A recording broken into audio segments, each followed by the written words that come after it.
दोस्तों नमस्कार, कैसे हो आप सब। आशा करता हूँ अच्छे होंगे। दोस्तों आज है दिन मंडे का और आज डेट है 24 जुलाई 2023। और दोस्तों अभी टाइम हो रहा है 7:58 हो चुके हैं शाम के। और मैं आ गया हूँ मधु विहार की रेड लाइट पे और आ रहा हूँ खाली इधर से। लास्ट ड्रॉप मैंने किया था कैलाशपुरी रोड आपका सागरपुर की तरफ, तो वहां से मैं निकल के आ रहा हूँ खाली, क्योंकि उधर ट्रैफिक भी बहुत था। और फिर अब डिवाइस भी ये लगा लो अभी बंद किया है। मधु विहार तक आ गया हूँ और ऐसा बहुत कम हो रहा है, होता था कि मतलब बुकिंग नहीं आती थी, जबकि पालम की तरफ फ्लाईओवर के ऊपर से इतनी बुकिंग अनगिनत आती थी जिसकी कोई लिमिट नहीं होती थी। बट अब हाल ये हो रहा है कि बुकिंग्स आपको मिल नहीं रही है। तो दोस्तों आज मैं मॉर्निंग में निकला था, करीब 8:15 बजे मैं निकल रहा था मॉर्निंग से। तो मेरे एक राइडर थे जिनको मैं एक्चुअली घर के पास में ही रहते हैं, तो उनको गुड़गांव में कभी कभार लेकर जाता था सेक्टर 26 में। मैंने पहले भी बताया होगा, जो भाई मेरी रेगुलर वीडियो देखते हैं तो उनको पता ही है। तो उनको मैं लेकर जाता था, तो उनका सडनली फोन आ गया था, कहते भैया आप निकल गए। मैंने कहा नहीं मैं निकल रहा हूँ। तो कह रहे मैं 8:45 तक निकलूंगा, आप चलोगे गुड़गांव। मैंने कहा ठीक है मैं चल लेता हूँ। तो 500 रुपये वो मेरे को देते हैं, मतलब 23 किलोमीटर का 500 रुपये आपका ऊबर में। ऊपर से उनका बिल बनता था 580 ऐसी कुछ का। तो मैंने कहा चलो कोई नहीं, 560 तक का ऐसे ही बनता था। तो मैंने कहा कोई नहीं 60 रुपये आपके छोड़ देते हैं, 500 में ही मैं लेकर जाता हूँ। तो आज उनको ले जाना पड़ गया मेरे को भारी। और भारी इसलिए पड़ गया दोस्तों, क्या है कि आप जाम तो आपको पता ही है, तकरीबन द्वारका एक्सप्रेस वाला काम तो कंप्लीट हो ही गया है। मतलब वहां से बस यू टर्न उन्होंने थोड़ा सा लंबा कर दिया है। बट उधर थोड़ा सा क्या है कि जाम रहता है, आपका कापासेड़ा तक जाम रहेगा, फिर उसके बाद आप लेफ्ट लोगे तो रजोकरी तक आपको जाम मिलेगा। तो जाम की तो कोई टेंशन नहीं थी, अपना टाइम जितना लगेगा 1.25 घंटा लगना था उतना मैं लगा और उनको ड्रॉप किया। ड्रॉप करने के बाद फिर मेरे पास दोस्तों ट्रिप्स में चाह रहा था दिल्ली की मिल जाए, बट दिल्ली की ना मिल के मेरे को सिर्फ उद्योग विहार साइबर सिटी उद्योग विहार, बस यहाँ की ट्रिप्स मेरे को दे रहा था, तो जो कि मेरे को चाहिए नहीं थी। फिर भी मैंने एक साइबर सिटी की कम से कम 8 से 10 ट्रिपें छोड़ी। तब मैंने लास्ट में मैंने कहा यार साइबर सिटी की ले ही लेता हूँ, क्या होता वहाँ से मिल जाए मेरे को। तो साइबर सिटी ड्रॉप किया, ड्रॉप करके फिर मैं अंडरपास से होता हुआ यू ब्लॉक की तरफ चला गया धीरे धीरे। यू ब्लॉक में खड़ा रहा आधा घंटा, यू ब्लॉक में बुकिंग नहीं आई। उसके बाद इधर क्या कहते हैं गुरुद्वाराचार्य मेट्रो स्टेशन की तरफ गया, वहाँ नहीं आई। वहाँ से फिर वापस आया साइबर सिटी की तरफ, तब जाके साइबर सिटी से 3 पिलर के पास से बुकिंग बची अशोक नगर की। तो तकरीबन दोस्तों टाइम मेरा 1.5 से 2 घंटा वहाँ पर खराब हो गया। बुकिंग जो मैंने 10:15 छोड़ी थी, उसके बाद मेरे को 12 बजे करीब बुकिंग मिली है ये। तो 2 घंटे मेरे आज खराब हो गए पूरे। तो 2 घंटे का काम भी मतलब डाउन ही रहा। एक तो उम्मीद ये लग रही थी कि यार आज फिर घर ही चला जाता हूँ। एक तो वैसे ही मैं 3 दिन बाद मतलब 2 दिन से फ्राइडे को भी जल्दी पहुंच गया था घर, तो वाइफ की तबीयत ठीक नहीं थी। सैटरडे को भी जल्दी पहुंच गया, संडे ऑफ लेता हूँ, तो 3 दिन वैसे ही काम नहीं था। तो आज सोचा था मंडे को निकलेंगे काम से, बट मंडे को कुछ ऐसा हो जाता है कि कई बार ऐसी दिक्कतें भी आ जाती है कि भाई मतलब फंस जाते हैं गुड़गांव में। तो मोस्टली कोशिश तो यही करता था निकलने की, बट निकलने के जितने ऑप्शन हैं वहाँ से बुकिंग आती नहीं। तो कभी कभी ऐसे भी हो जाता है, 2-2 घंटे आपके वेस्ट हो जाते हैं। तो 2 से 3 आप 12 घंटे तो काम करना चाहते हो, 12 घंटे में 1-2 घंटे ऐसे ही खराब हो जाते हैं। तो हमारा एक्चुअल काम जो होता है वो 10 या 9 घंटे का ही होता है, तो जिसमें कई बार बुकिंग आती है कैंसिल हो जाती है। तो दोस्तों गुड़गांव के बाद फिर मैं अशोकनगर चला गया था। अशोकनगर मेट्रो स्टेशन के पास में ही ड्रॉप किया था उसको। तो वहां से फिर मैं मुश्किल से 500 मीटर पे नोएडा था। तो मैंने कहा यार नोएडा चला जाता हूँ, अगर कोई दिल्ली की बुकिंग आई तो टोल मिल जाएगा। बट एमसीडी का पास भी बनवा रखा है, तो उसको भी रिकवर करना है, उसका भी पैसे निकालने हैं 200-300 रुपये जो भी है। तो अब जैसे 2 दिन मैं नहीं गया, 3 दिन, तो 3 दिन का मेरे को निकालना है आज के उसमें। तो मैं नोएडा चला गया था, नोएडा सेक्टर 15 के पास खड़ा हो गया, वहीं पे लंच किया। लंच करके फिर मेरे पास आ गई थी साकेत की बुकिंग। तो साकेत की मैंने एक्सेप्ट करी, बट साकेत की बुकिंग में क्या हुआ, फोन पूरा का पूरा हैंग हो गया। अब फोन हैंग कैसे हो गया, पूरी फोन की मेमोरी इतनी ज्यादा बढ़ जाती है, क्योंकि मतलब व्हाट्सएप ग्रुप पे इतने बंदे पोस्ट डालते रहते हैं कुछ ना कुछ। तो उसको क्लियर करा, फिर काफी मेमोरी मैंने हटाई अपने फोन से। तब जाके फ़ोन सही हुआ। बट वो साकेत वाली जो बुकिंग थी वो पूरी की पूरी कैंसिल हो गई मेरी, क्योंकि हैंग हो रखा था फ़ोन। राइडर फ़ोन कर रहा है, एक तो राइडर जो फ़ोन करते हैं वो नेट कॉलिंग करते हैं, वैसे कॉलिंग करते नहीं है।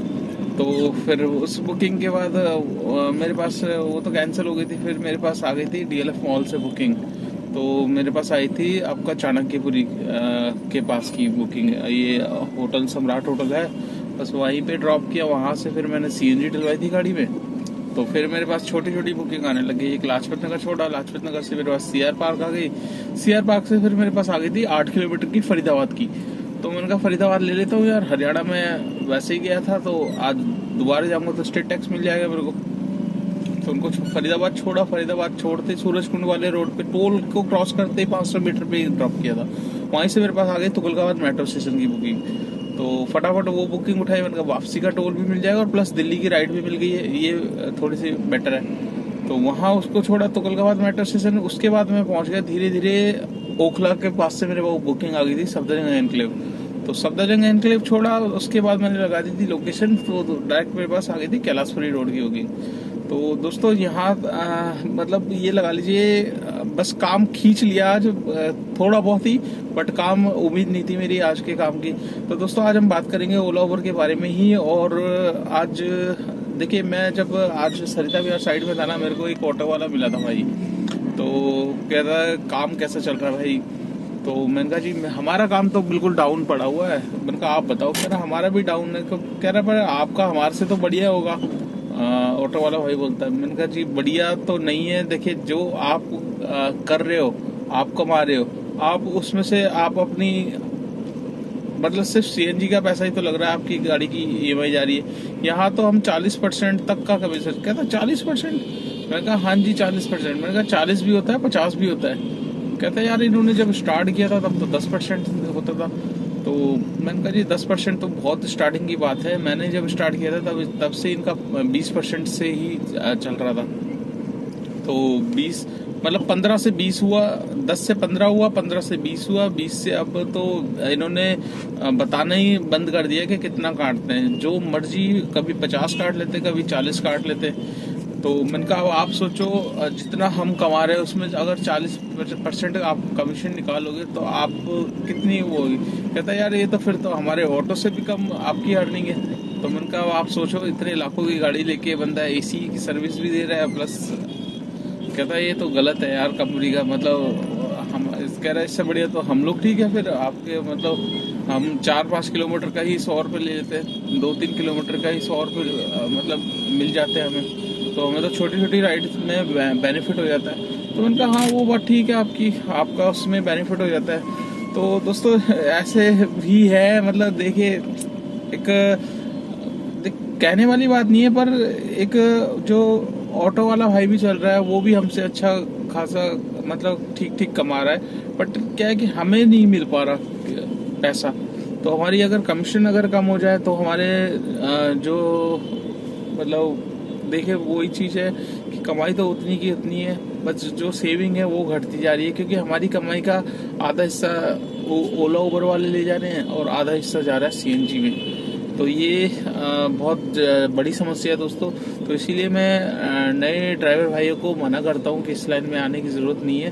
ठीक है, बहुत से बंदे जिद करते हैं कि हाँ भाई आना है मेरे को, मैं अपनी जॉब लाइन से परेशान हूँ, उससे परेशान हूँ। तो इसीलिए मैं उनको बोलता हूँ कि भैया आ रहे हो सोच समझ के आओ, अपना 10 लोगों से पूछो। मेरे पास आज भी एक बिहार से फ़ोन आया था भाई साहब का, वो कह रहे थे मैं गाड़ी लेने की सोच रहा हूँ। तो उनसे मैंने कल बात करूँगा, बट उनको मैं पहले ही बोल दिया था कि भैया गाड़ी किसी की चला के देख लो, पैसा फंसाने से बढ़िया है किसी की चला के देख लोगे, आपको खुद एक्सपीरियंस हो जाएगा। मैं कहा सबसे पहले तो मैं मना ही करूँगा, इस लाइन में इतना कंपटीशन हो रखा है कि गाड़ी मतलब आधे बंदे खाली है, फिर ऊबर अपना फ्लीट की गाड़ियाँ ला रहा है। तो ऐसे में आप नई गाड़ी लोगे, ठीक है। कई भाइयों को क्या है कि जो असली बात होती है ना वो चुभती है। वो उसे लगता है कि यार ये बंदा कमा रहा है, ये नहीं चाहता कि इस लाइन में आए।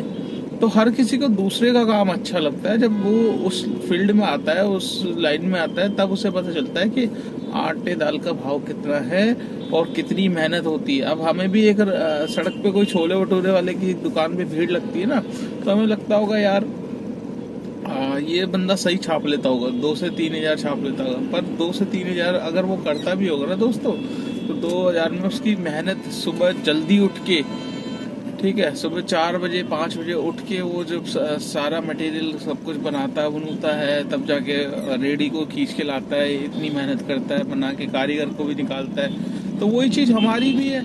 हम लोग अपनी गाड़ी लेते हैं, नहीं कि नहीं, हमें नई गाड़ी की किस्त निकालनी पड़ती है। सीएनजी इतनी महंगी होगी कि 1000 से 1200 रुपये तक की तो सीएनजी चली जाती है। अगर हम 3000 का काम करते हैं तो फिर गाड़ी की ईएमआई निकालनी है, अगर ड्राइवर हायर किया तो उसका खर्चा निकालना है, गाड़ी में कुछ डेंट पेंट आ गया है तो उसका अलग, गाड़ी लग गई रोड पे किसी से तो, और बहुत सारे रिस्क होते हैं दोस्तों। तो इतने सारे रिस्क ना लें, मतलब जिसको जो इस लाइन का नहीं है तो कोशिश ना करे इस लाइन में आने की। मैं तो यही सजेशन देता हूँ सभी को, ठीक है ना, क्योंकि बात सही कड़वी होती है। हाँ, अगर देखिए बचत थोड़ी बहुत हो जाती है अगर आप इस लाइन में खुद चलाओगे, तभी इसमें बचत है, अदरवाइज इसमें कोई खास काम नहीं है। तो इसमें दोस्तों बहुत से लोग बिजनेस पर्पस के लिए सोचते हैं, तो उनके लिए तो मैं बिल्कुल ही मना ही करता हूँ कि दोस्तों बिल्कुल मत सोचना ऐसा। तो चलिए दोस्तों, इस वीडियो को कर लेते हैं यहीं पे एंड, और आज का मैं काम आपको बताया था। आज का काम मेरा कितना हुआ है, कोई ज़्यादा खास नहीं हुआ, पर फिर भी खींच लिया काम। यहाँ पर देख सकते हैं 1354 रुपये का मेरा आज का काम है, जिसमें मेरे को 500 रुपये की एक ऑफलाइन बुकिंग जो मैं गुड़गांव गया था वो है। तो हो गए आपके 1900 रुपये की, मतलब काम हो गया। तो 1900 का ये काम हो गया है, 1854 रुपये का।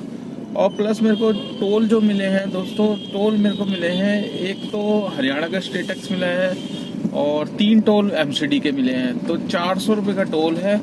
तो 1854 प्लस 400 2354 का टोटल काम है। तो टोल को हम हटा लेते हैं, क्योंकि टोल मैं छुट्टी पे भी रहा हूँ, मेरा एमसीडी कटा हुआ तो मेरा रिकवर हो गया है दोस्तों, इसीलिए मैं टोल को काउंट नहीं करता अपनी अर्निंग में। टोल हम दे देते हैं, ठीक है। तो टोल को हम साइड में रखते हैं। 1854 है, उसको आप 1854 में से जो सीएनजी मेरी लगी है, सीएनजी मैंने डलवाई थी कल 475 की, और आज सुबह डलवाई थी दिन में 501 रुपये की। तो 475 प्लस 501, और 475 में पहले की भी थी, तो तकरीबन 600 और 500 1100 की सीएनजी टोटल आई है। 1100 की सीएनजी मेरे पास आधी से ऊपर मेरे पास पड़ी है। तो तकरीबन मेरे पास पड़ी है 350 रुपये तक की सीएनजी अभी है। तो आप मान के चलो 1100 में से 350 आप निकाल लो तो बचेगी 850। तो 800 रुपये तक की सीएनजी दोस्तों लग गई है। कितने के काम में? आपके 1854 के काम में 850 की सीएनजी लगी है। तो नेट बचे 1000 रुपये। अब 1000 रुपये में से आप सोचिए, गाड़ी की मेंटेनेंस, फिटनेस, परमिट, टायर घिस रहे हैं, इंश्योरेंस, पेट्रोल, 300 रुपये का खर्चा गाड़ी का है। तो 300 रुपये और निकाल लेंगे तो बचेंगे कितने? 700 रुपये। तो आज की इनकम है दोस्तों 700 रुपये की, ये मेरी नेट इनकम है। इसमें मेरे को किसी को कुछ नहीं देना। हाँ, अगर आपकी नई गाड़ी है तो आपको ईएमआई भी निकालनी पड़ेगी, और बहुत, अब ईएमआई आप निकाल दोगे तो फिर आपके हाथ में क्या बचा। तो ये सोच के समझ के दोस्तों, काम 12 घंटे में हर किसी का अलग होता है, हर दिन अलग होता है। अगर आप सोचो हर दिन सेम काम हो जाए तो नहीं हो सकता, ऊपर नीचे रहता है, किसी दिन ज़्यादा भी होता है, किसी दिन कम भी होता है। ये सारी की सारी चीज़ें डिपेंड करती है आपकी मेहनत पे, आपके टाइम पे निकलने का। आपका शेड्यूल बनाओ, भाई इतने टाइम मेरे को करना है या इतना काम करके जाना, चाहे कितना ही टाइम लगे। तो ये सारी की सारी चीज़ें आपके ऊपर है, आपकी मेहनत है।